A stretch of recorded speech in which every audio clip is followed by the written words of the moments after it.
Tidak ada nabi kecuali di antara ibadahnya itu jalan-jalan. Fasiru fil ardi. Sehingga semua nabi itu mesti pernah melakukan perjalanan internasional.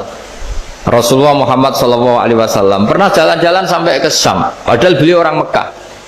Nabi Ibrahim yang orang Syam pernah perjalanan sampai ke Mekah.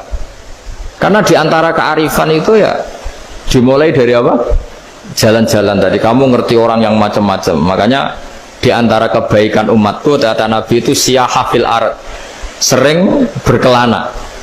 Tapi tentu untuk mengambil pelajaran. At-taibunal abidunal hamidunas saihun. Nah, agama mensupport itu. Sehingga kata Nabi, jika ada orang kok sholat qobliyah, ba'diyah semuanya di masjid, sama Nabi ditegur, la taj'alu buyutakum kuburan, rumah kamu jangan jadikan kuburan, harus dapat jatah apa? Sholat.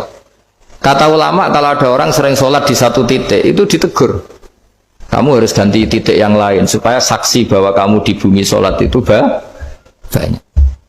Jadi kita ya punya nilai positif juga tentang apa?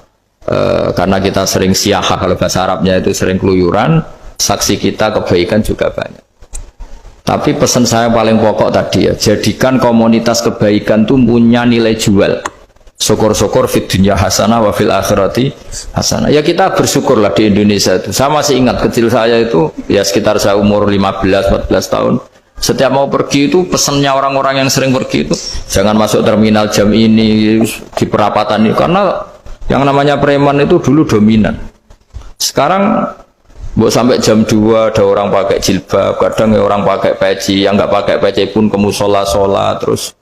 Yes, pokoknya kebaikan itu jadi komunitas dan jadi nilai jual. Bahkan tadi misalnya ibu-ibu yang pergi malam itu kan mesti ada orang-orang yang jadi langganannya karena terkenal apa? Amanah. Yang dititipi anak yang juga milih orang yang terkenal apa? Amanah. Nah, nilai amanah ini harus kita jaga terus supaya kamu ya bisa bekerja, orang lain juga nyaman karena amanah tadi, Allah juga senang karena amanah itu perintahnya Allah Subhanahu wa ta'ala.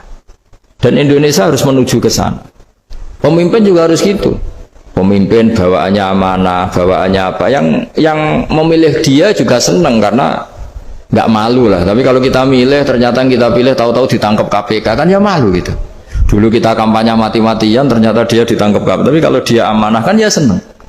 Sama kalau tukang Grab ketangkap satu karena penodaan atau karena pengkhianatan, yang malu juga semua. Karena kadang-kadang nanti digeneralisir seakan-akan semuanya seperti itu. Tapi dengan reputasi panjang, nggak pernah terjadi apa-apa dalam Grab kan otomatis lainnya juga terangkat. Nah, ini yang dimaksud wa'tamiru bainakum bima'ruf. Jadikan kebaikan itu urusan bersama.